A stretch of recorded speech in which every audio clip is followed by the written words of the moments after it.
नमस्कार दोस्तों, स्वागत है आप सभी लोग का। आज हमारे बीच में हैं यूपी पीसीएस 2024 में चयनित वीडियो के पद पर ईशा हर्षिता जी। और स्वागत है ईशा हर्षिता जी आपका। Thank you sir.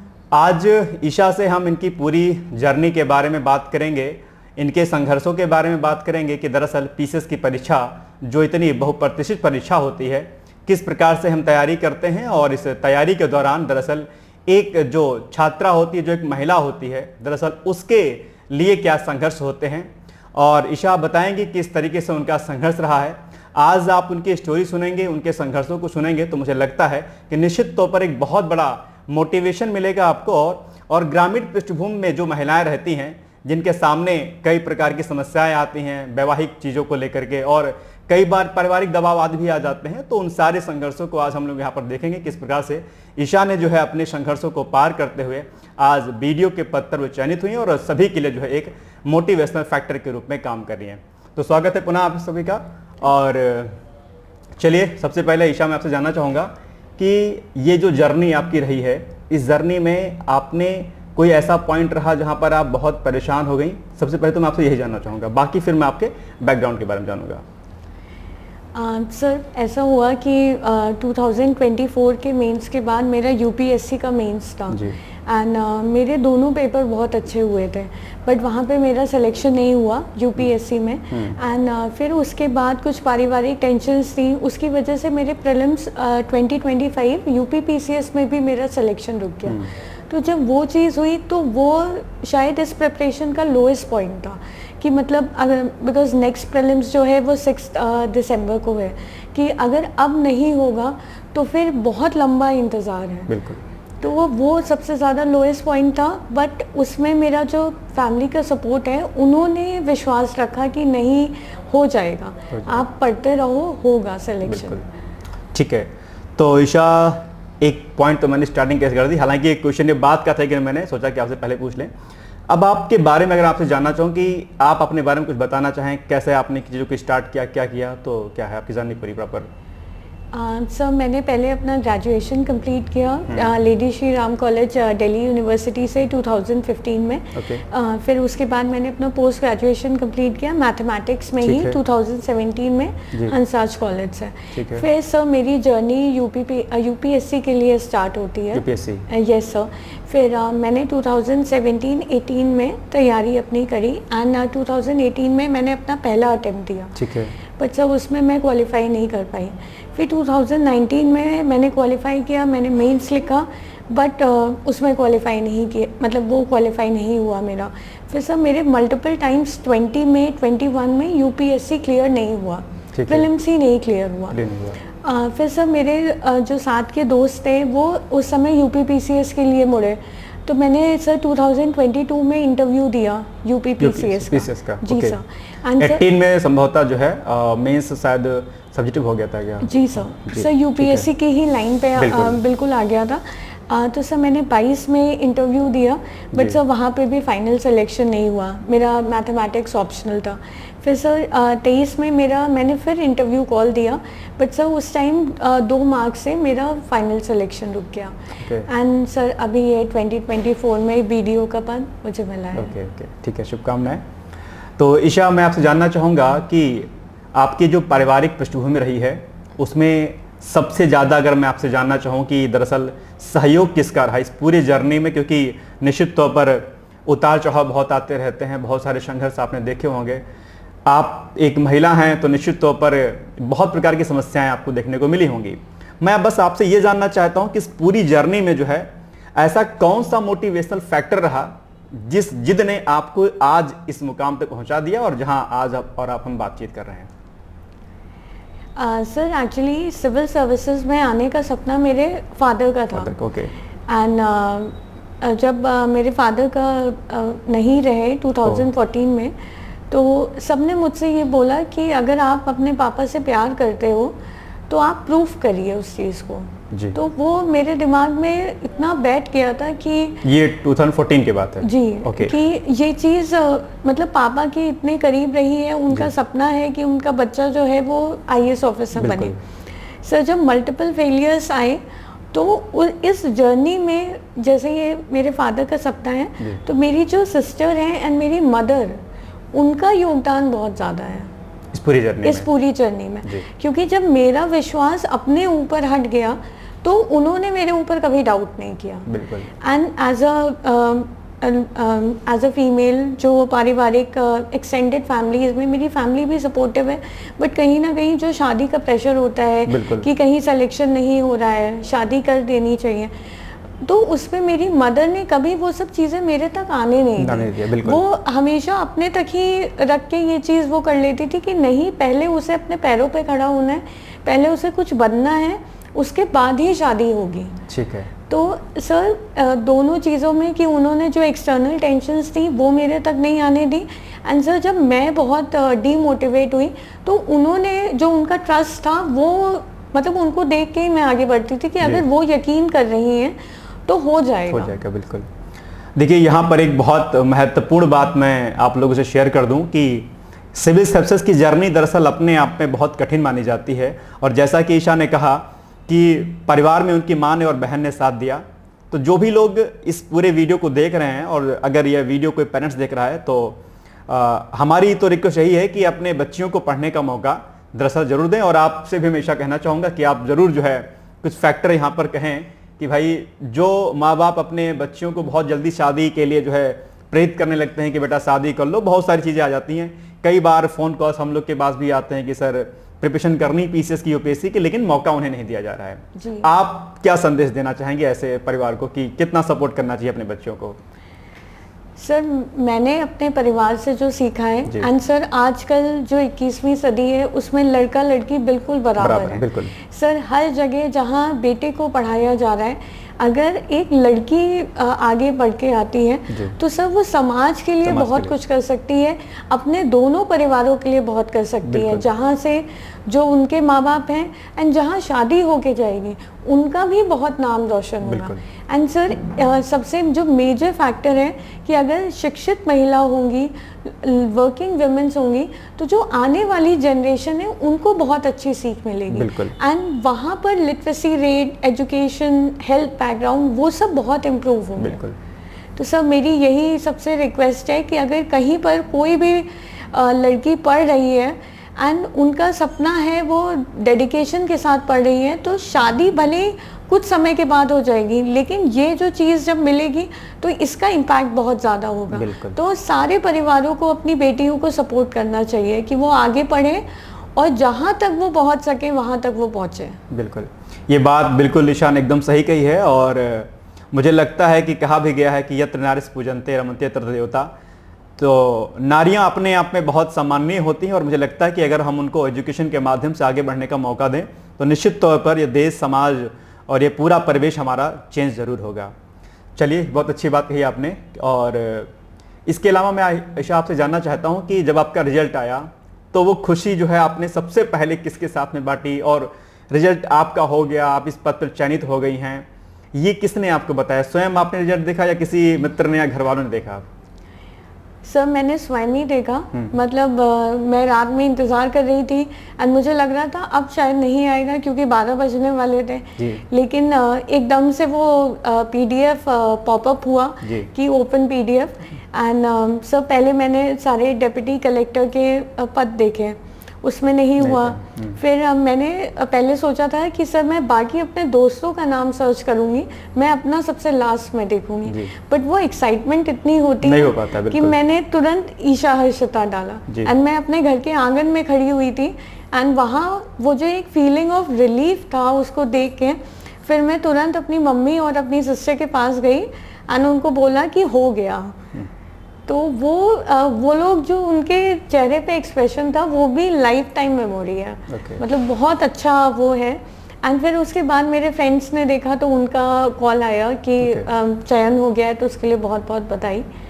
बट वो बहुत अच्छी फीलिंग थी। देखिए, यही बात मैं आपसे कहना चाहता हूँ कि ये जो अभी ईशा कह रही हैं कि जब पीडीएफ में उन्होंने अपना नाम सर्च किया और नाम देखा, तो ये जो खुशी जो उस समय होती है, ये आपके तमाम उन संघर्षों को समाप्त कर देती है। कई बार आप हताश होते होंगे, परेशान होते होंगे, लगता होगा यार किस जगह पे हम फंस गए हैं, लेकिन ईशा को मैं जानता हूं पर्सनली, और इन्होंने बताया पहले भी इंटरव्यू से पहले, और मॉक इंटरव्यू हमने इनका किया था। मॉक इंटरव्यू में भी इनका एक अच्छा रिस्पांस रहा। हालांकि ऑफलाइन तो नहीं कर पाई थी, लेकिन ऑनलाइन हम लोगों ने किया, और तकरीबन 1 घंटे मॉक इनका चला, और मॉक के बाद ही हमने कह दिया था कि हाँ जो है आपका सिलेक्शन हो जाएगा, निश्चिंत रहिएगा। क्योंकि मेहनत जो करता है छात्र या छात्रा कोई भी, उसकी मेहनत झलक दिख जाती है टीचर को। तो हमारी तरफ से तो पहले ही शुभकामनाएं थी, बस रिजल्ट में जो है नाम देखना था।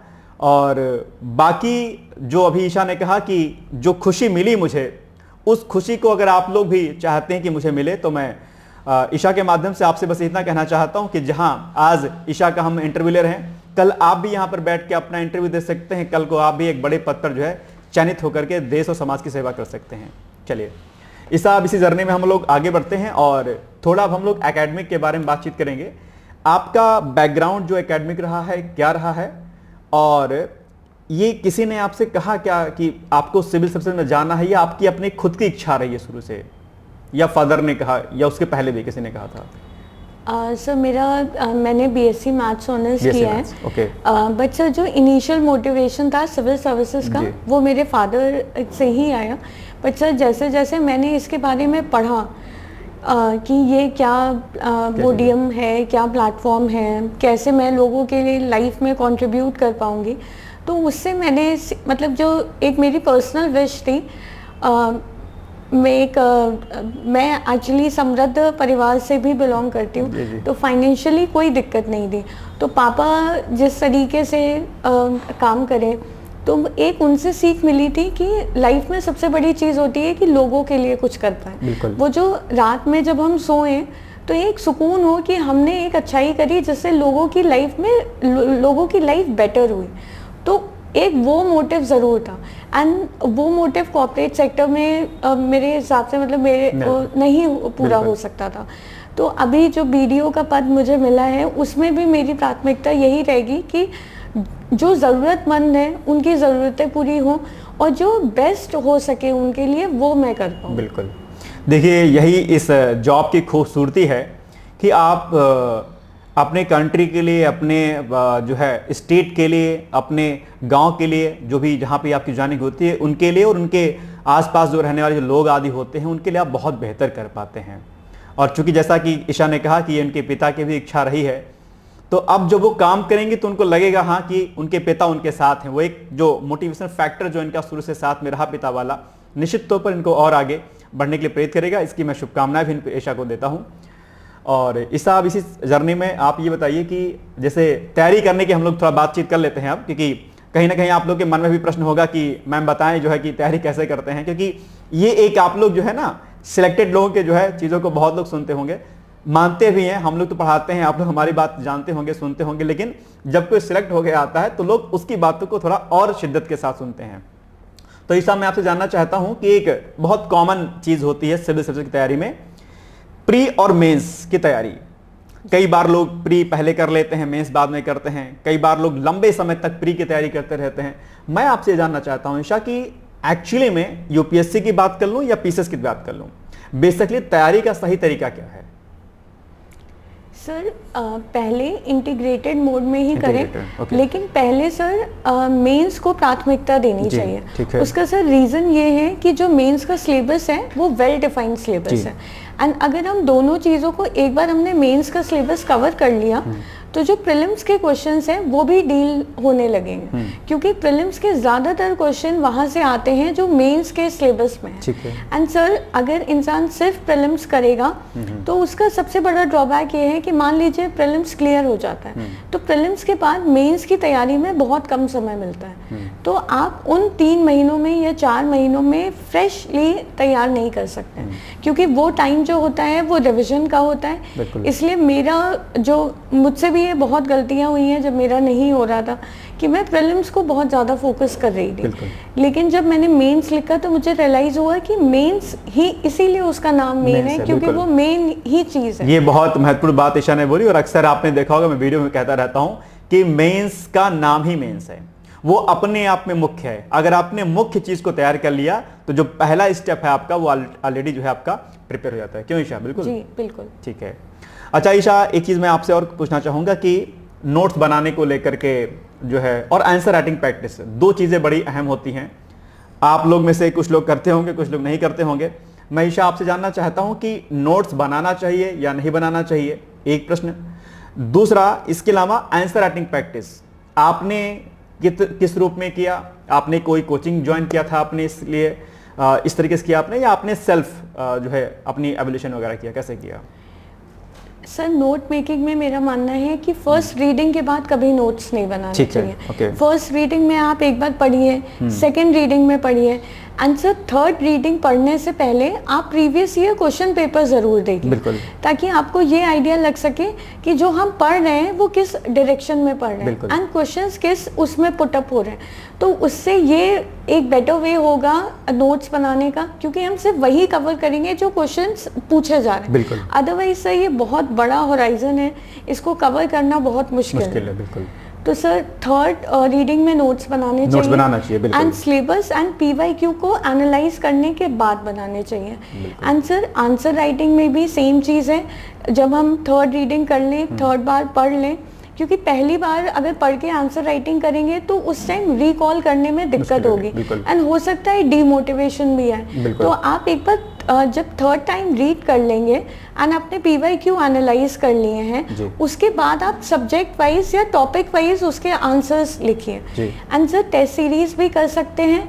टेस्ट सीरीज का एक बेनिफिट होता है कि टाइम बाउंड मैनर में आप लिखते हैं। एंड सर अगर टेस्ट सीरीज के अलावा आपको प्रैक्टिस करनी है तो बेस्ट वे है कि आप पीवाईक्यू लिखिए।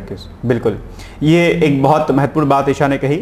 दो चीजें महत्वपूर्ण निकल के सामने आ रही हैं कि एक तो आपको पीवाईक्यूज जो कि आप नहीं करते हैं, पीवाईक्यूज की एनालिसिस बहुत मस्ट है, और पीवाईक्यूज के साथ साथ में टेस्ट सीरीज, जैसा कि ईशा कह रही है कि टेस्ट सीरीज भी आपको जो है जरूर लगानी चाहिए। क्यों ईशा? बिल्कुल जी, है ना? ठीक है। अच्छा, इसी चीज से रिलेटेड एक प्रश्न आपके सामने और है कि टेस्ट सीरीज के लिए या अपनी पूरी प्रिपरेशन करने के लिए हमें कोचिंग संस्थान को ज्वाइन करना चाहिए या सेल्फ स्टडी बेटर है? आपके लिए क्या लगता है आपको?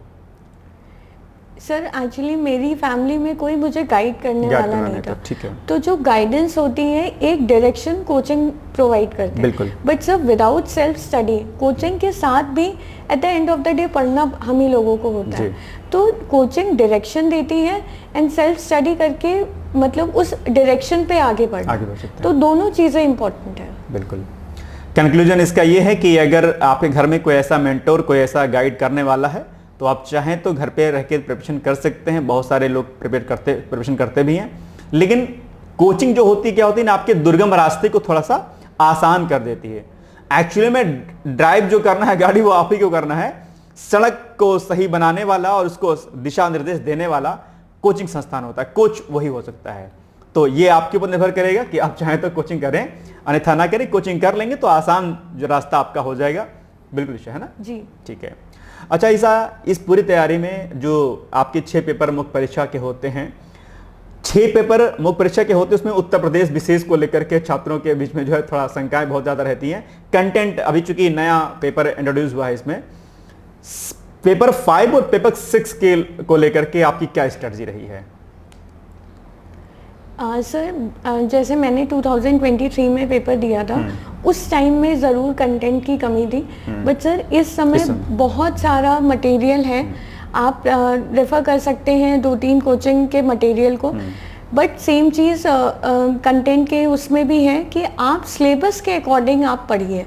मतलब जनरली मैंने जो चीज़ देखी है कि इंसान सिलेबस को फॉलो नहीं करता है। मतलब आप सिर्फ पॉलिटी पढ़ेंगे, जैसे लोग बोलते हैं मैंने पॉलिटी कवर कर ली है, बट सर पॉलिटी में भी कुछ स्पेसिफिक एरियाज हैं जिसमें से क्वेश्चन आएगा ही आएगा। तो अगर हमें वो एरियाज पता लग सकते हैं तो हम पहले ही नोट मेकिंग में करने की डेटा हमने लिख लिया है, हमारे पास एक पर्टिकुलर चीज़ का डेटा है।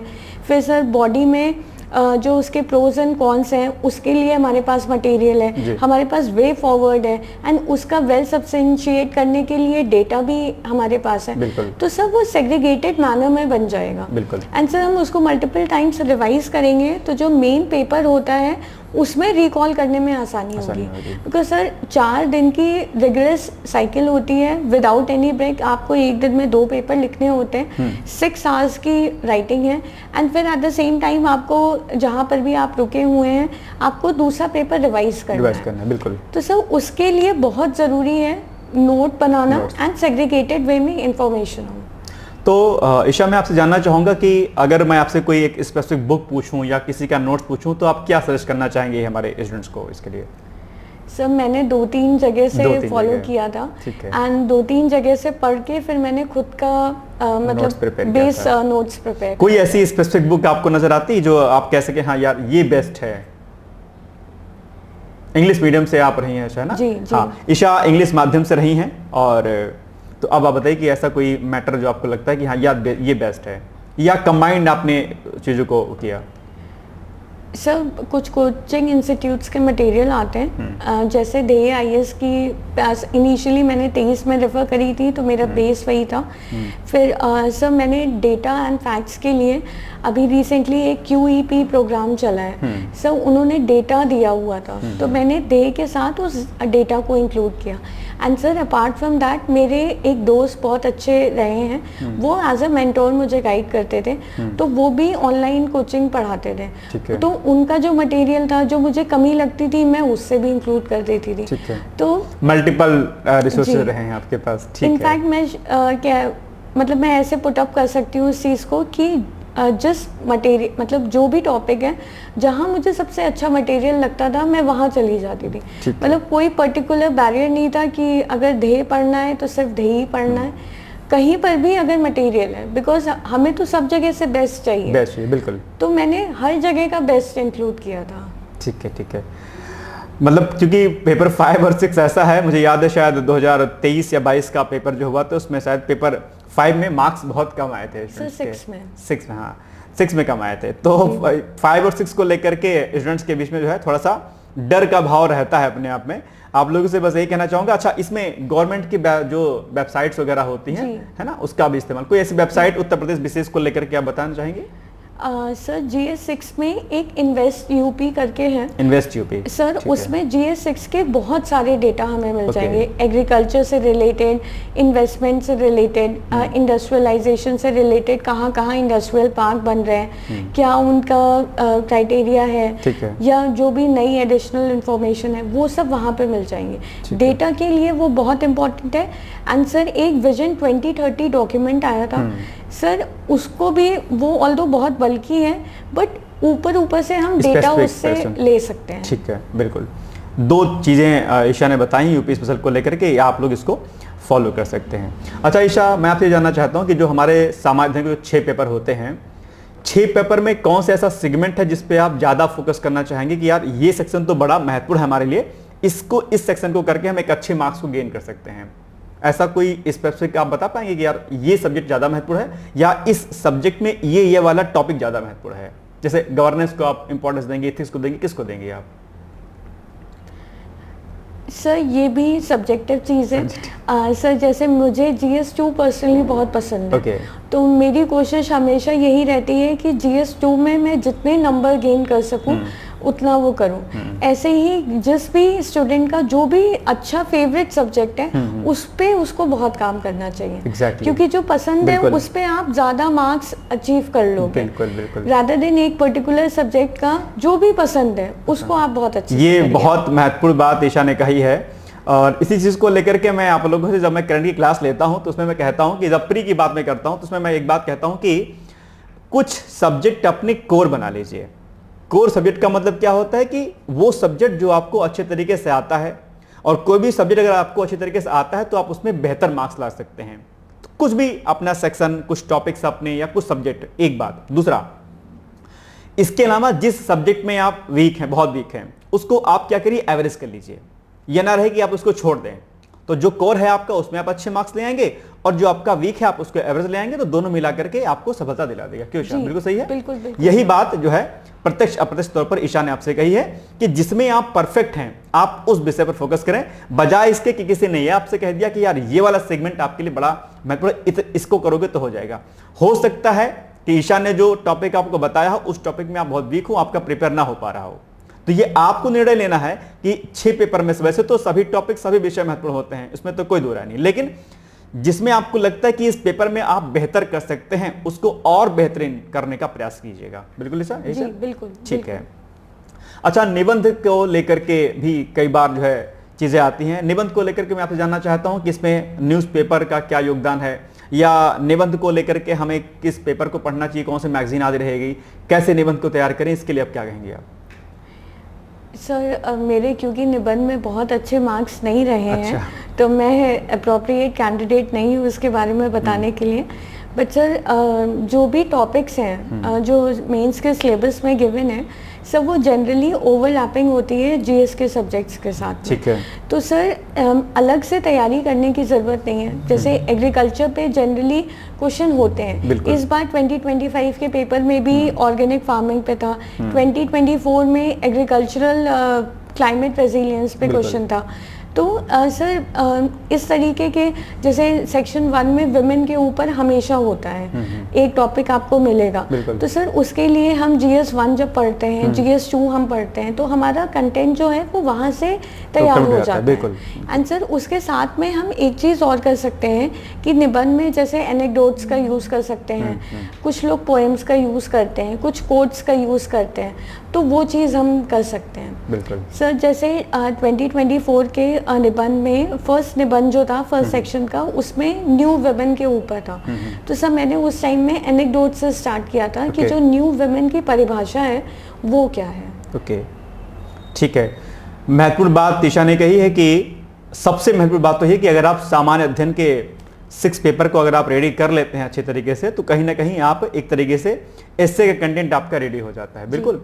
इसके अलावा आप पत्रिकाएं, जो पत्रिकाएं आती हैं, जिसमें योजना कुरुक्षेत्र मैगजीन आपकी हो गई, क्यों, है ना, योजना। अब आपने पढ़ी कि नहीं पढ़ी तो अलग केस है, लेकिन पढ़नी चाहिए। और जैसा कि अभी आपने ईशा ने कहा कि ऑर्गेनिक फार्मिंग वगैरह, तो इस पर एक अच्छे आर्टिकल जो है योजना कुरुक्षेत्र पर आते रहते हैं। हम लोग डिकोड एग्जाम पर भी इस आर्टिकल को मैं खुद कराता रहता हूँ, और ये आर्टिकल आप चाहें तो पढ़ लीजिए, या जहां से आपको लगता है कि न्यूज़पेपर के माध्यम से या आपको कहीं से भी लगे कि यार ये वाला टॉपिक जो है एस्से के पॉइंट ऑफ से महत्वपूर्ण है। जैसे मैं क्लास जब करके कराता हूं तो मैं बताता रहता हूं कि भाई ये वाला टॉपिक है, ये आपके एस्से के लिए महत्वपूर्ण है, ये आपके लिए जीएस के लिए महत्वपूर्ण है। तो जहां जहां से आपको लगे कि ये चीज टॉपिक इंपॉर्टेंट है, उसको आप नोट करते रहिए, है ना, यही ठीक है। अच्छा, मेंस को लेकर के तो हमने बातचीत आपसे कर ली है। ईशा, आप मुझे ये बताइए कि प्री को लेकर के भी एक बड़ा डर रहता है। अक्सर विद्यार्थी जो है मेंस क्वालिफाई कर लेंगे, इंटरव्यू तक चले जाएंगे, कई बार इंटरव्यू के बाद वापस आ जाते हैं, लेकिन पुनः से क्या होता है, वो फिर प्री नहीं क्वालिफाई कर पाते हैं। इस पूरी जर्नी में चाहे बात मैं यूपीएससी की करूं और चाहे बात मैं पीसीएस की करूं, प्री अपने आप पे एक बड़ा बैरियर है। आपने भी इसका दंश झेला होगा, सभी छात्र छात्राएं झेलती हैं। मैं आपसे जानना चाहता हूं कि आखिर प्री की क्या ऐसी तकनीक होनी चाहिए, या आपने कौन से तरीकों को फॉलो किया जिससे हम प्री के इस बैरियर को हम तोड़ सकते हैं? सर प्रीलिम्स में जैसे 20 मार्क्स के सेक्शंस होते हैं, 20 मार्क्स या 22 क्वेश्चंस जो हैं वो पॉलिटी के आएंगे, 22 to 25 क्वेश्चन हिस्ट्री के आएंगे। Same goes with geography and science and technology. Sir ये जो 4 सब्जेक्ट्स होते हैं, ये हमारा इन पे बहुत अच्छी कमांड होनी चाहिए। जैसे यूपी पीसीएस में ये चीज़ है कि जो प्रीवियस ईयर क्वेश्चन हैं वो अक्सर रिपीट होते हैं। अच्छा ईशा, एक minute, previous year question paper को लेकर के ईशा बहुत सारे जो है बच्चों में जो है मतभेद रहता है। कुछ लोग कहते हैं कि नहीं अब तो आयोग का पैटर्न बदल गया है, पीवाईक्यूज नहीं आते हैं। कुछ का कहना रहता है कि नहीं पीवाईक्यूज से प्रश्न आते हैं। मैं आपसे जानना चाहता हूं कि वास्तव में पीवाईक्यूज का कितना योगदान है पीसीएस की प्री में परीक्षा में, और इनफैक्ट मुख्य परीक्षा में बताइएगा, दोनों में। सर 85 to 90% योगदान है। बहुत बड़ी बात देखिए ईशा कह रही है 80 ही मान लेते हैं हम, 70 ही मान लेते हैं, चलो मान लेते हैं हम 70 ही मान लेते हैं। 70% का योगदान जो है आपका, चाहे प्री में खासकर जो है इसका योगदान है। ठीक है, इसके अलावा आप क्या कहना चाहेंगे? सर इसके अलावा जैसे हमने 4 सब्जेक्ट्स कंप्लीट कर लिए, polity, history, geography, science and technology. Sir economics में कुछ क्वेश्चंस ऐसे होते हैं जो करंट अफेयर्स बेसिस पे होते हैं। तो कोई भी आप पर्टिकुलर मैगजीन पढ़ रहे हैं तो उससे आप करंट अफेयर्स कवर कर सकते हैं। एंड सर साथ में आप PYQ देखते रहें। एंड सर बाकी जो 30 to 35 क्वेश्चंस होते हैं वो करंट अफेयर्स के होते हैं। मे बी आप न्यूज़पेपर से कवर कर रहे हैं या किसी मैगजीन से, घटना चक्र की ईयरली आती है, आई दृष्टि, उससे आप कवर करते हैं, या आप किसी भी रिस्पेक्टिव कोचिंग से कवर करते हैं, तो वो आप कवर करिए सर। लेकिन मेन जो फोकस होता है वो 80 क्वेश्चंस में होता है कि मतलब 80 क्वेश्चन में आपका गलत ना हो। एंड उसके लिए PYQ एनालिसिस एंड वहाँ पर बहुत थॉरो रहना चाहिए। जैसे घटना चक्र की पूर्वालोकन आती है, उसमें जो डिस्क्रिप्शन दिया हुआ है वो भी बहुत सिग्निफिकेंट है। सिर्फ एमसीक्यू नहीं रीड करने हैं, उस डिस्क्रिप्शन को भी जो व्याख्या दी गई होती है अलग से। बिल्कुल जी, व्याख्या सर, उससे भी बहुत सारे क्वेश्चंस बनते हैं। ठीक है, तो यही रणनीति रही है। ओके, मेंस पे भी पीवाईक्यूज का इंपॉर्टेंस है?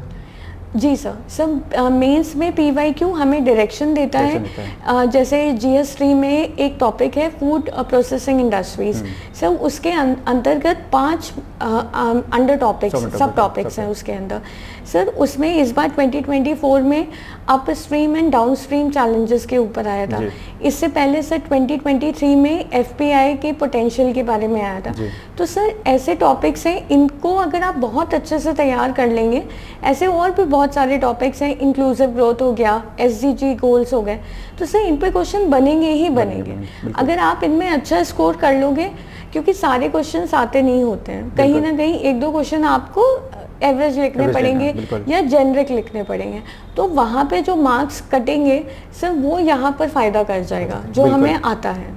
ये बहुत महत्वपूर्ण बात है। अच्छा, इसमें हम एक ये भी तरीका शायद फॉलो कर सकते हैं कि कुछ टॉपिक्स जो पीवाईक्यूज के बिहाफ पे एनालिसिस कर लें, उनको हम एक कॉपी में नोट कर लें कि भाई ये टॉपिक ऐसे हैं जो पीवाईक्यूज में बार बार प्रश्न पूछे जा रहे हैं। उसके बिहाफ पे हम आगे तैयारी अपना कर सकते हैं। तो जैसा कि ईशा कह रही है कि पीवाईक्यूज का अपना एक योगदान महत्वपूर्ण होता है, बात चाहे हम प्री परीक्षा की कर रहे हैं और चाहे मेंस परीक्षा कर लें।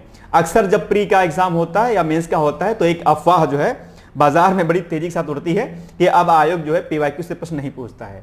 ये बहुत बड़ा र्यूमर जो है होता है, और मैं जब भी प्री होता तो तब उसके बाद जो है मैं लाइव आता हूं, मैं कहता हूं कि देखो ऐसा कुछ भी नहीं है।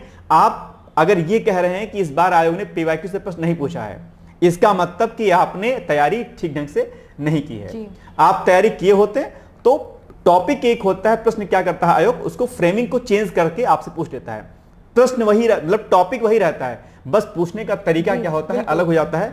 और इसमें मैं एक चीज अक्सर कहता हूं कि जब भी आप पीवाईक्यूज को लगाएं, कोई थ्योरी पढ़ें, तो आप सेल्फ एनालिसिस के माध्यम से कि आप ये सोचे कि अगर मैं एग्जामिनर होता तो इस टॉपिक पर मैं प्रश्न कैसे बनाता। बिल्कुल सही कहा है ना? बिल्कुल। तो जब आप ये थोड़ा सा एनालिसिस करेंगे और पीवाईक्यू जब आप लगाए रहेंगे तो ऑटोमेटिक आपको ये आइडिया लगता जाएगा कि यार ये वाला टॉपिक है, इस टॉपिक से इस प्रकार के प्रश्न पूछे जा सकते हैं। तो मेंस के लिए भी और प्री दोनों के लिए आपको जो है पीवाईक्यूज पर बहुत गहन अध्ययन करना है, इसको आप बिल्कुल भी नहीं छोड़े। अच्छा, इसी संदर्भ में आपसे पूछना चाहूंगा कि पीसीएस प्री में कुल हम कितने साल के पीवाईक्यूज को सॉल्व करें? आपको क्या लगता है, मतलब कितना साल का करना चाहिए ओवरऑल? सर क्योंकि पैटर्न चेंज हुआ है तो 2018 से तो बिल्कुल मस्ट है। 18 से बिल्कुल मस्ट है, ठीक है। एंड सर उसके अलावा सर हम 2013 में, क्योंकि मेंस भी ऑब्जेक्टिव होता था हमारा, तो हम मेंस के पीवाईक्यू भी कर सकते हैं। मेंस के पीवाईक्यू बिल्कुल जी। तो 2012 या 13 से प्रीलिम्स एंड मेंस के पीवाईक्यू एंड 18 से तो कंपलसरी। बिल्कुल, ये बात बहुत महत्वपूर्ण कही, क्योंकि पहले आप जानते हो कि पीसीएस जो मुख्य परीक्षा थी वो उसमें जो है ऑब्जेक्टिव हुआ करता था पेपर, और एक ऑप्शनल, 2 ऑप्शनल आपके हुआ करते थे। उसके बाद फिर पेपर पैटर्न चेंज हुआ, फिर जो है प्रॉपर यूपीएससी के पैटर्न पे आ गया। तो जब मेंस में जो ऑब्जेक्टिव प्रश्न पत्र जो हुआ करता था, तो उन मेंस के प्रश्नों को और प्री के प्रश्नों को जो पहले ऑब्जेक्टिव आते थे उनको करना है आपको, ठीक है? बिल्कुल। अच्छा ईशा, मैं आपसे जानना चाहता हूं कि कई बार जैसे आप महिला हैं, है ना, तो तैयारी के दौरान जो है आपको बहुत डीमोटिवेशन फील होता होगा।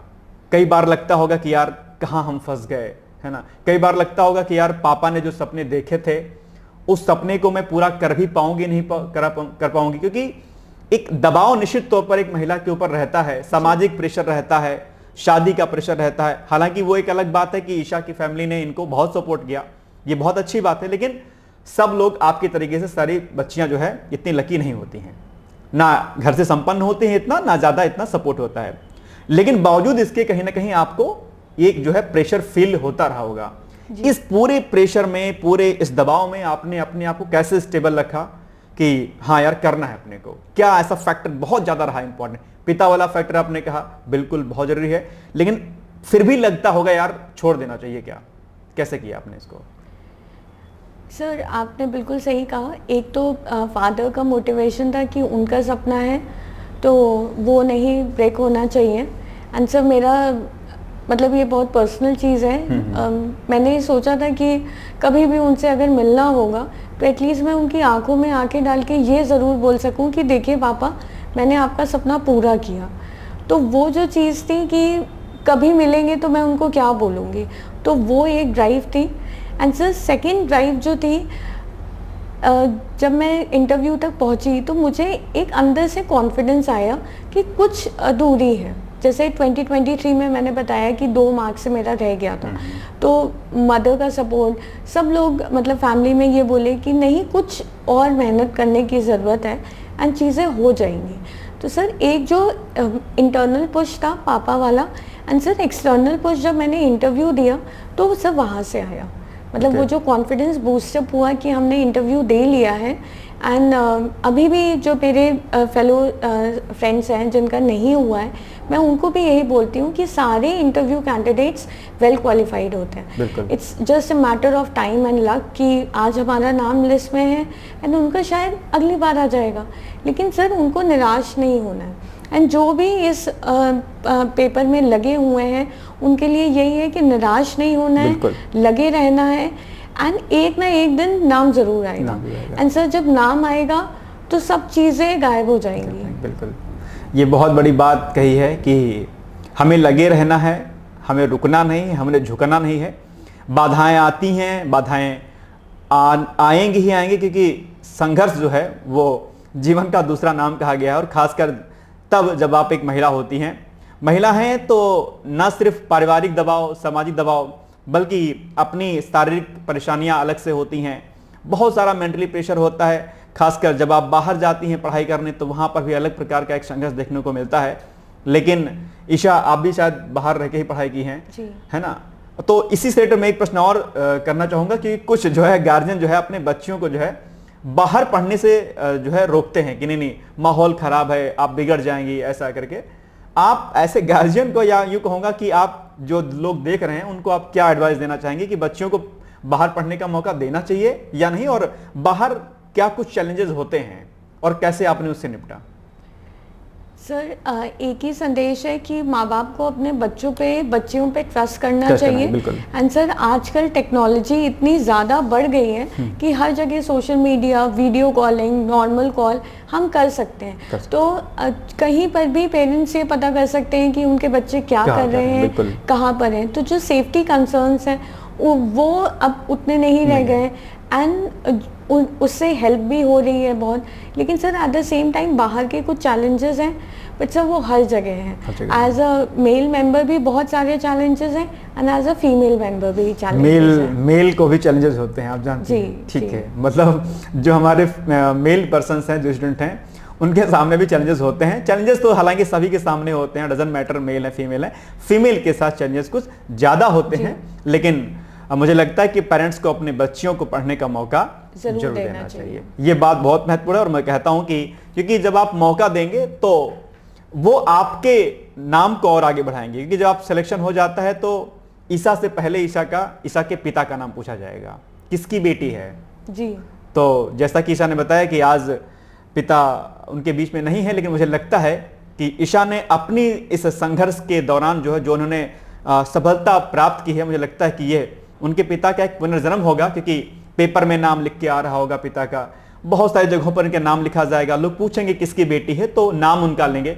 मुझे लगता है कि आपने अपनी सफलता से अपने पिता को जो है पुनः से पुनर्जीवित करने का कार्य किया है। और मैं चाहूँगा कि ये मोटिवेशन आपके लिए एक बहुत इंपॉर्टेंट रोल प्ले करता है। आपके माता पिता हैं या नहीं हैं, लेकिन आपको अपने माता पिता के लिए काम जरूर करना चाहिए, अपने देश और समाज के लिए कार्य जरूर करना चाहिए, है ना? सर इसमें मैं एक चीज़ और बोलना चाहूँगी। सर जब रिजल्ट निकला एंड आपका तो सम्मान होता ही है, लेकिन जब माँ बाप का सम्मान होता है उससे बेहतर चीज़ कुछ भी नहीं होती। बिल्कुल। जब वो खुशी से फूले नहीं समाते हैं, जब उनसे लोग कहते हैं कि भाई हमें बहुत ज़्यादा खुशी हुई, तो वो जो खुशी उनके चेहरे पे, that is a treat to watch. बिल्कुल, ये बहुत महत्वपूर्ण बात ईशा ने बोली कि माता पिता दरअसल अपने बच्चों से कुछ चाहते नहीं हैं, वो चाहते यही हैं हमेशा। और माता पिता ही दो ही ऐसे व्यक्ति होते हैं जो अपने से ज़्यादा अपने बच्चों को आगे बढ़ा हुआ देखना चाहते हैं। और जब वो बच्चा या बच्ची, खासकर जब महिलाएं इस क्षेत्र में आगे बढ़ती हैं तो माता पिता का सीना जो है फक्र से ऊंचा हो जाता है। और सबसे बड़ी बात यह है कि जब किसी भी गांव की कोई महिला, कोई छात्रा जब सक्सेस होती है तो उस परिवेश में रहने वाली जो अन्य जो छात्राएं होती हैं उनको एक बड़ा मोटिवेशन मिलता है मुझे लगता है, और जो परिवार अपनी बच्चों को नहीं बाहर भेजता है पढ़ने के लिए उनको भी एक बड़ा फैक्टर जो है मिलता है आगे बढ़ने का। तो मुझे लगता है कि बच्चों को पढ़ाने का मौका तो जरूर देना चाहिए, है ना? बिल्कुल। अच्छा ईसा, इसी संदर्भ में आपसे मैं एक बात और कहना चाहूंगा कि सिलेबस आदि को लेकर के थोड़ा सा बात मैं करना चाहूंगा। कई बार छात्र से हमारी बात होती है तो जब मैं उनसे पूछता हूं कि भाई कितने साल से तैयारी कर रहे हैं, तो आप कहते हैं, कोई कहता है कि सर 2 साल से 3 साल से। मैं उनसे एक प्रश्न बहुत कॉमन पूछता हूं कि प्लीज डोंट माइंड, आप मुझे पेपर 2 और पेपर 3 का जो है या किसी पेपर का सिलेबस एक बार बता दीजिए। तो मुझे 95% जो है केसेस में क्या होता है वो सिलेबस नहीं बता पाते हैं। इनफैक्ट बड़ी बड़ी कोचिंग इंस्टीट्यूट में एडमिशन लेने के बाद की स्थिति है ये। दूसरा क्वेश्चन मेरा होता है कि क्या आपने आंसर राइटिंग प्रैक्टिस की है कि नहीं की है, तो भी जवाब होता है कि सर कोचिंग में कराया गया था तो किया था, सर उसके बाद सर हमने नहीं किया था। सिलेबस को लेकर के और आंसर राइटिंग प्रैक्टिस को लेकर के मैं आपसे जानना चाहता हूं कि सिलेबस को हम कैसे कंप्लीट करें, मतलब क्या तरीका होना चाहिए, क्या रोल है सिलेबस का, कि हमें याद होना चाहिए सिलेबस के नहीं होना चाहिए, और आंसर राइटिंग प्रैक्टिस जो होती है वो बेसिकली एग्जैक्टली सही समय क्या है। हालांकि अभी आपने बताया कि बुक्स रीडिंग करने की बात करें, लेकिन मैं आपसे कहूं कि अगर कोई चाहता है कि हम पहले से ही करना चाहते हैं आंसर राइटिंग प्रैक्टिस, तो आप क्या सजेस्ट करेंगे उनको? सर पहले सिलेबस पे, सर सिलेबस का बहुत इंपॉर्टेंट रोल है। हर एक कीवर्ड पे क्वेश्चंस बनते हैं एंड शायद ही यूपीपीसीएस में कोई कीवर्ड उन्होंने छोड़ा हो जिस पे उन्होंने क्वेश्चन नहीं बनाए। बिल्कुल। तो सब वो बहुत इंपॉर्टेंट चीज़ है, उसको जैसे याद करने वाली चीज़ नहीं है।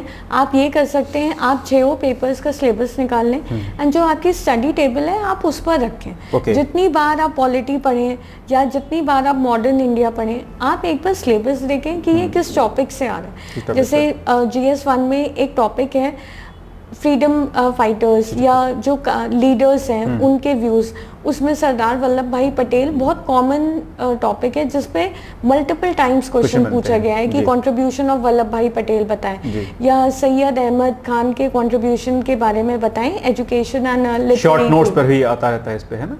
जी सर, ठीक है। तो सर ऐसे टॉपिक्स पे आप अच्छे से कमांड करें एंड सिलेबस अगर पता होगा तो आप बहुत सारा यूजलेस ना पढ़ के बिल्कुल रिफाइंड मैनर में कम पढ़ेंगे और बहुत प्रोडक्टिव पढ़ पाएंगे। बिल्कुल।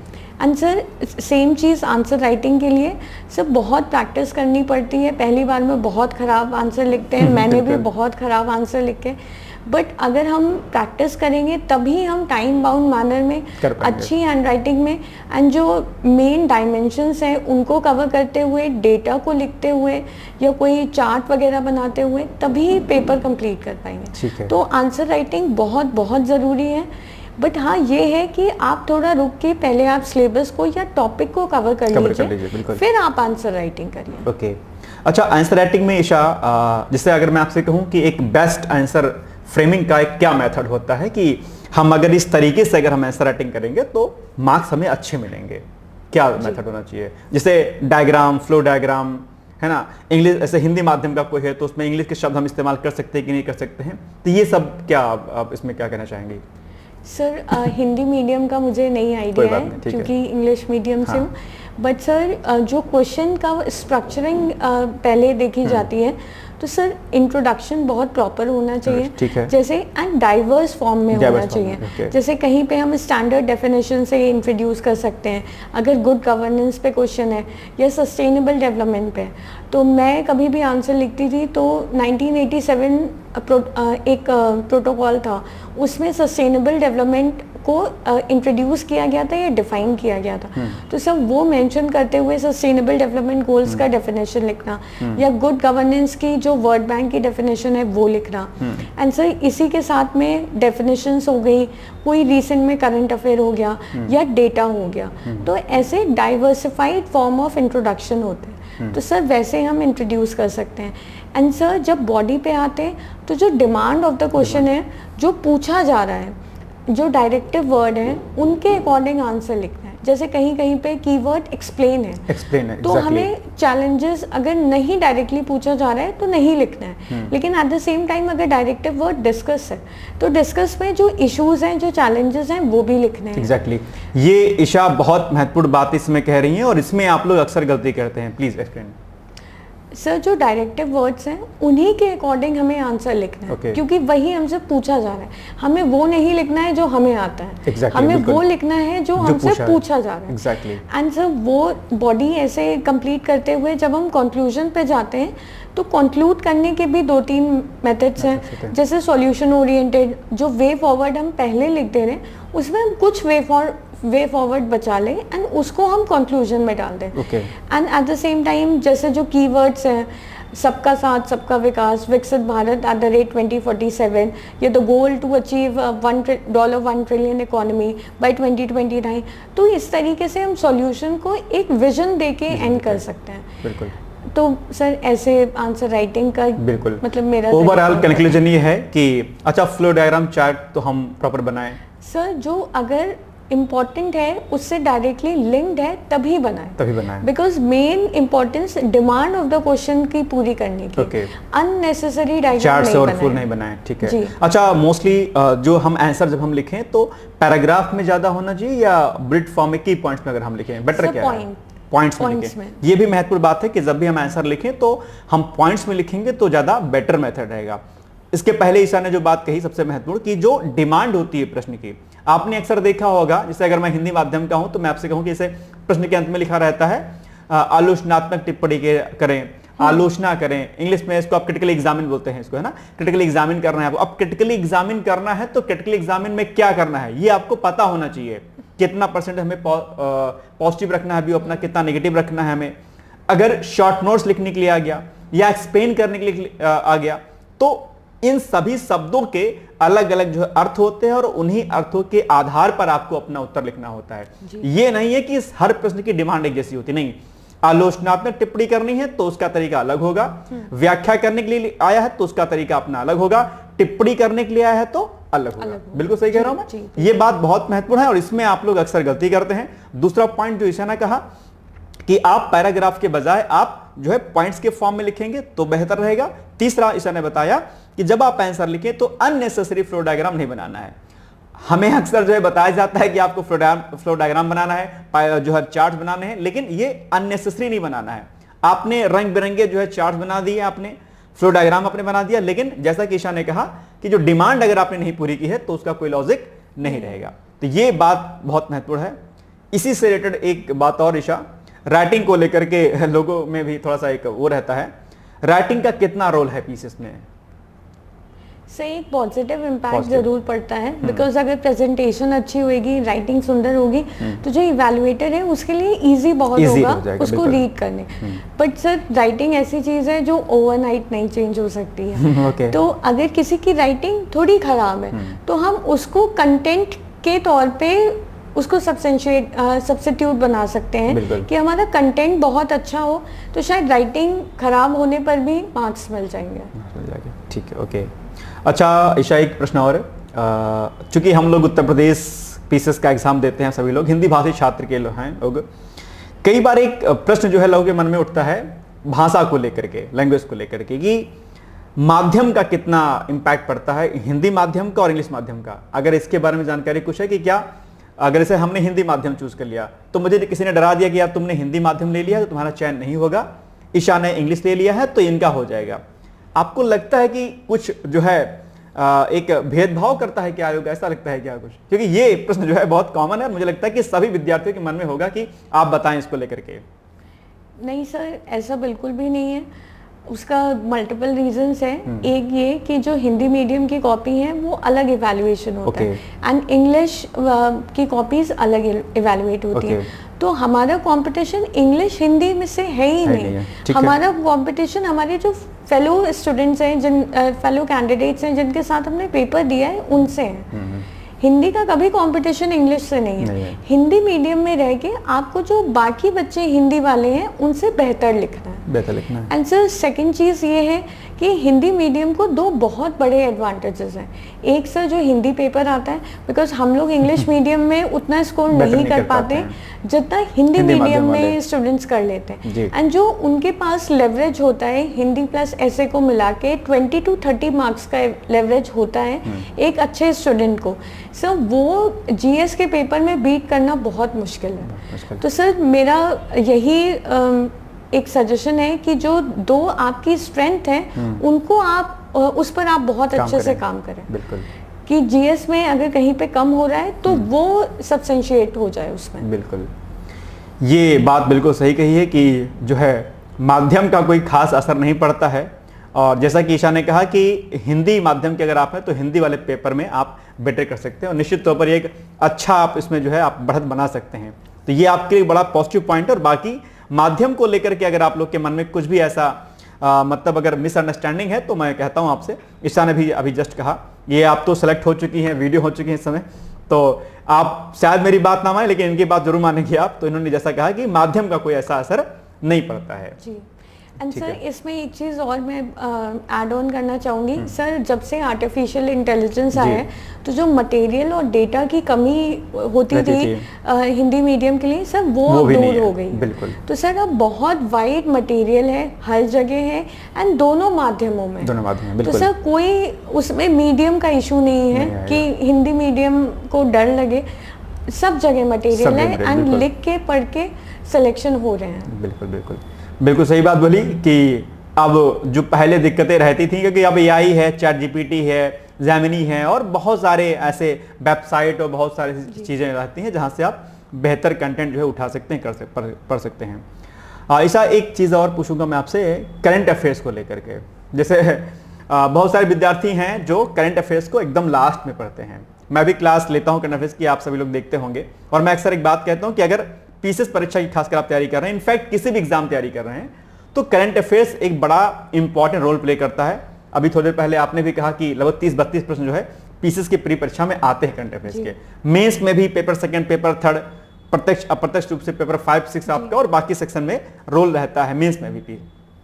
तो करंट अफेयर्स मैं आपसे जानना चाहता हूं कि हम डेली पढ़ें करंट अफेयर्स, है ना, या फिर साल में जो मैगजीन्स आ जाती हैं 1 साल की 6 महीने की, हम उसको पढ़ें? क्या आपकी इसमें क्या राय है?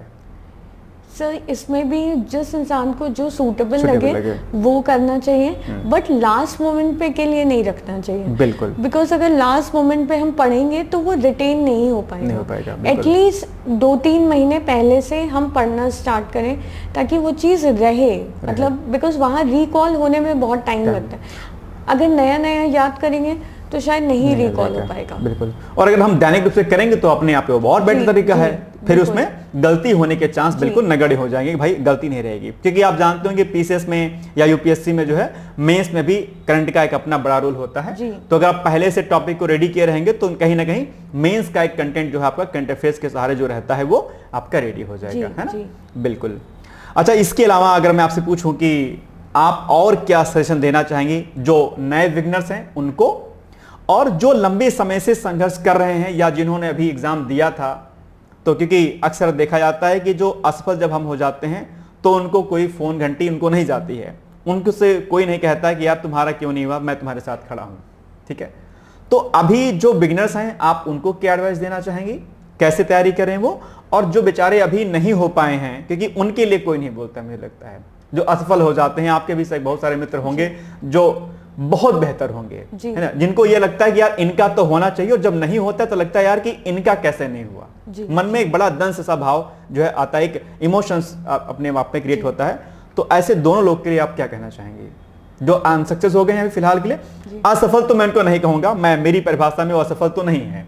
मैं मानता हूं कि सीट इतनी नहीं थी तो वो नहीं सफल हो पाए, सिंपल सी बात है। तो मेरी परिभाषा में तो वो असफल नहीं है, हम ये कह सकते हैं कि फिलहाल उनका नंबर इस बार नहीं आया है। तो ऐसे विद्यार्थियों को आप क्या सजेस्ट करेंगे और जो बिगिनर्स हमारे हैं उनको क्या देंगे आप सलाह?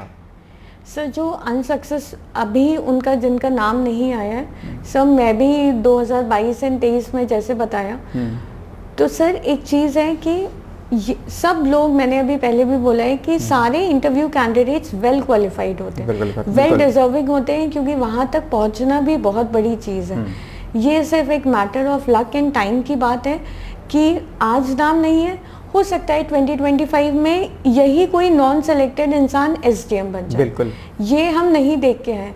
तो हमें हमेशा पॉजिटिव साइड को देखना चाहिए।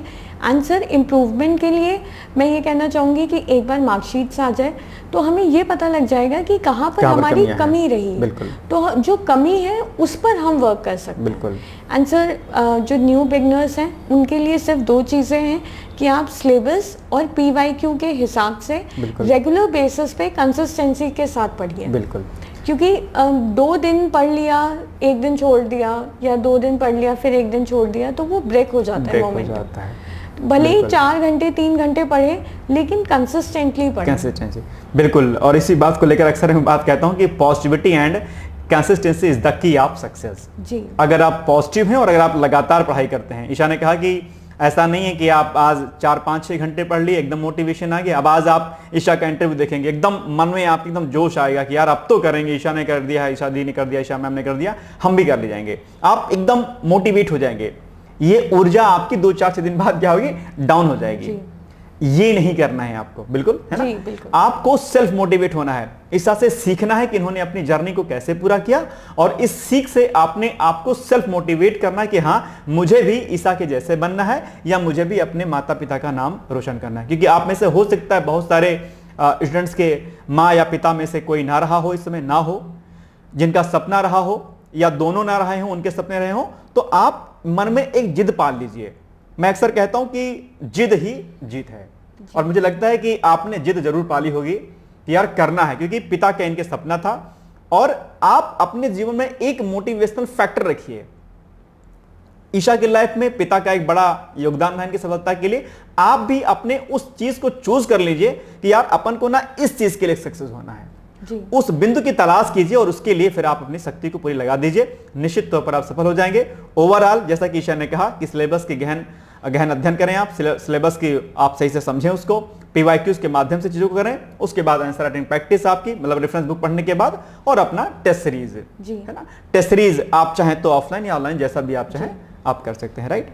इसके अलावा कुछ अन्य सलाह जो आप देना चाहेंगे? अच्छा, एक चीज मुझे और याद आ गई, बड़ी इंटरेस्टिंग। अक्सर क्वेश्चन हमारे पास आता है कि सर कितने घंटे की तैयारी करनी चाहिए। ये आप लोग का भी बड़ा कॉमन क्वेश्चन होगा कि सर कितने घंटे पढ़ें। कई बार कहते हैं सर, अक्सर मेरे पास कॉल्स आती हैं, सर एक बात बताओ सर कि 4 घंटे में हो जाएगा सर। तो ये जो प्रश्न आता है ये बड़ा मुश्किल हो जाता है कि मैं कैसे कहूं कि यार हो जाएगा कि नहीं हो जाएगा। इसको आप कैसे डिफाइन करेंगे कि कितने घंटे की तैयारी करनी चाहिए हमें? सर जब स्टार्ट करते हैं तब 8 घंटे डेली बेसिस पे, भले ही आप उसमें न्यूज़पेपर इंक्लूड कर लें, 8 to 9 आवर्स, वो ज़रूरी है। बट एक बार, जैसे मुझे बहुत टाइम हो गया है, तो जब आपका एक बार बेस स्ट्रक्चर तैयार हो जाता है, फिर आप इसको कम कर सकते हैं। आप 4 घंटे या 5 घंटे डेली बेसिस पे। एंड सर जब एग्ज़ाम आता है तो वो नेचुरली बढ़ जाता है, मतलब जैसे जैसे एग्ज़ाम आएगा वैसे वैसे नंबर ऑफ आवर्स बढ़ जाएंगे। बिल्कुल। तो ओवरऑल आवर्स का मतलब कि आप इतने आवर्स की स्टडी होनी चाहिए, ऐसा कोई मतलब नेसेसरी को रूल नहीं है कि आपको इतने घंटे, किसी टॉपर ने आपसे कह दिया कि हमने तो इतने घंटे पढ़ाई की थी, आपने एकदम लिख लिया कि हमको इतने घंटे की तैयारी करनी है। एक इसी बात से एक अच्छा सा एक वाक्य मुझे याद आ गया कि मैंने अपने YouTube पर जो है मैंने कहा कि आप लोग अगर जो है एक दिन में घटनाचक्र के इतने पेज अगर आप नहीं पढ़ पाएंगे तो अपनी पढ़ाई छोड़ दीजिए। अब उसमें क्या हुआ कि एक छात्र ने जो है मेरे बात को बड़ा दिल पे ले लिया। अब उसने कहा कि ठीक, अच्छा हृदय सर ने कहा है कि 70 पेज अगर हम घटनाचक्र के नहीं पढ़ पाएंगे तो हम पढ़ाई छोड़ देंगे। अब उसने लग गया एकदम से कि सर ने कहा तो हमें करना है। अगले दिन फोन आया, बोले सर मैं बहुत परेशान हूं। मैंने कहा क्या हो गया? बोले सर वो फीवर मुझे बहुत तेज आ गया है। मैंने कहा क्यों, क्या हुआ? बोले सर वो आपने कहा था कि कल 70 पेज पढ़ने हैं और अगर आप नहीं पढ़ पाओगे तो आप तैयारी करना छोड़ दीजिए। तो ये जो बात है ना कि इतना करना है आपको, ऐसा नहीं है। आप अपनी क्षमता के अनुसार पढ़िए। हो सकता है किसी छात्र को एक थ्योरी पढ़ने में, एक चैप्टर को पढ़ने में 3 घंटे लगते हो सकता है कि आपको उसको पढ़ने में 2 ही घंटे लगे। तो ये सबकी अपनी अपनी क्षमता के अनुसार होता है। आप अपनी क्षमता का आकलन स्वयं कीजिए और उसके अकॉर्डिंग आप तैयारी कीजिए। डजंट मैटर कि आपको 8 घंटे पढ़ने, 4 घंटे पढ़ने। हाँ, जब आप तैयारी करना शुरू करेंगे तो निश्चित तौर पर आपको मेहनत करनी पड़ेगी। मकान जब आप बनाते हैं तो सबसे पहला काम नींव खोदने का होता है, उसमें मेहनत लगती है ना। उसके बाद चीजें धीरे धीरे करके क्या होती हैं, आसान हो जाती हैं। तो ये बात आप लोग थोड़ा सा ध्यान दीजिएगा। खैर, बहुत सारी बातें आज हमने ईशा से कही हैं और मुझे लगता है कि कई सारे प्रश्न जो आप लोग के मन में रहे होंगे, जो वहम रहे होंगे, और एक प्रश्न थोड़ा सा और याद आ गया मुझे जस्ट, मैं सोचता हूं कि कुछ ऐसा छूट ना जाए जो आप मुझसे बाद में कमेंट करके कहें कि सर आपने ये वाला प्रश्न नहीं पूछा था। न्यूज़पेपर को लेकर के, पढ़ना चाहिए न्यूज़पेपर या नहीं पढ़ना चाहिए, क्या कहते हैं आप? सब पढ़ना चाहिए। पढ़ना चाहिए, ठीक है। उसका रीज़न ये है कि हम अवेयर रहेंगे कि पूरे इंडिया में या ग्लोब में क्या हो रहा है, वर्ल्ड में क्या हो रहा है। जैसे अभी ईरान के ऊपर जो अटैक हो रहे हैं वो क्यों हो रहे हैं, या वो एक आप लूप में रहते हैं। क्योंकि अगर आपने न्यूज़पेपर पढ़ा है, ऐसा नहीं है कि याद करना है या नोट मेकिंग करना है, सिर्फ अवेयरनेस के लिए पढ़ना है। कुछ इंपॉर्टेंट चीज़ें हैं तो उनको नोट डाउन कर लेना है। जैसे उसमें भी सिलेबस और PYQ का बहुत इंपॉर्टेंट रोल है कि कोई टॉपिक ऐसा आया है एंड उससे रिलेटेड आर्टिकल है तो हम उसके कुछ इंपॉर्टेंट पॉइंट्स नोट डाउन कर सकते हैं। एंड सर जब लास्ट में हम करंट अफेयर्स की मैगजीन करेंगे तो सर ये जो हमने डेली बेसिस पे न्यूज़पेपर पढ़ा है ये कहीं ना कहीं सबकॉन्शियस माइंड में सेव होता है। बिल्कुल। एंड सर तब वो मैगजीन पढ़ने में बहुत आसानी करेगा। बिल्कुल ठीक है। चलिए तो अब ये चीज़ें हो गई, बस लास्ट क्वेश्चन ईशा से। हम लोगों ने मॉक इंटरव्यू जो है ऑर्गेनाइज कराया था, ईशा हमारे मॉक इंटरव्यू में शामिल नहीं है और कई सारे सेशन उन्होंने लिया था।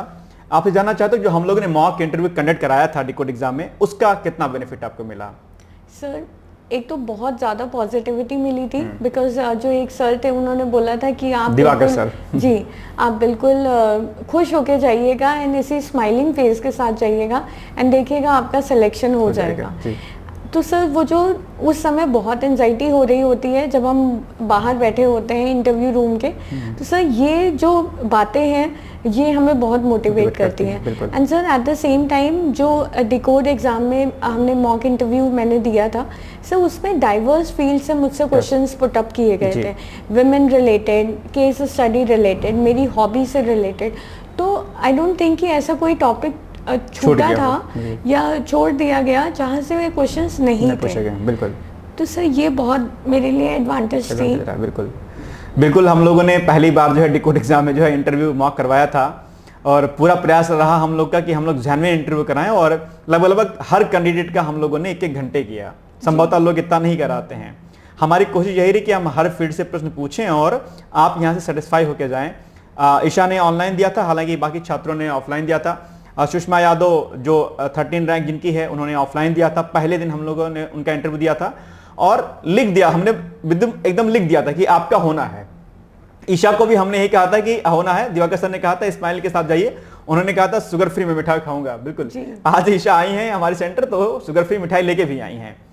तो ये भाव जो होता है किसी के गाइडेंस का बहुत जरूरी होता है। आप भी, आपसे मैं कहूंगा कि आप लोग भी तैयारी अच्छे से कीजिए, मॉक इंटरव्यू हमारे यहाँ पे दीजिए, कहीं भी दीजिए, डजंट मैटर, लेकिन अपनी तैयारी को बहुत अच्छे से कीजिए। अपने माता पिता के सपनों के लिए जिए, अपने लिए जिए और बहुत बेहतर जो है आगे बढ़ने का प्रयास कीजिए।